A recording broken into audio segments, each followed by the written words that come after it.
I am writing poetry again. You know, they say Americans take up too much space, that the way we walk and talk is obnoxious, that our cars are so big they must be compensating for something. They say you can spot an American down the street just by watching them move. When I say they, I mean a boy, and as boys do, he thought he knew more than me.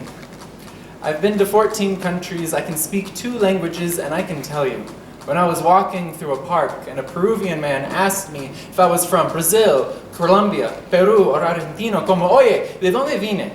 I laughed. When I said I laughed, I mean I finally felt seen as I feel I am, not tied down or easily labeled. When I say the food was cheap, I mean I ate 3 square meals a day and it did not give me anxiety.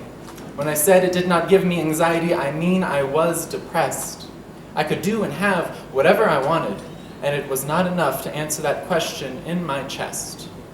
We are fighting, so give me my computer, my book, and my headphones. What I mean is, I am writing poetry again. And no, it might not be my best work, but it is mine. It is me, and what is life if it isn't trying to be oneself? Do you ever just sit in silence and listen to the world scream? I listen to that song every day. When I say that song, I mean I had to delete our playlist because it was hurting me. Because it had begun as a songs we'd want at our wedding playlist. I could not stay sane and look at that every day. So yeah, I loved you like crazy. I was always too literal like that. My grandmother has already begun the process of forgetting your name for me. She asks me how things are going with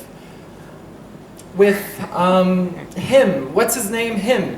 I remind her of your name and the years we spent holding each other close. I remind her that it is hard to put down what you were still picking up.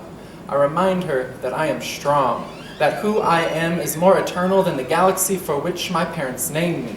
I remind my grandmother of the stars in my first name, the determination in my last name, and the history that sits in the middle. Sing it like an anthem, like a prescription. I am all I ever needed.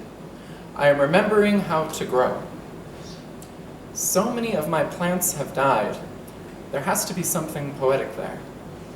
I'm not even sad.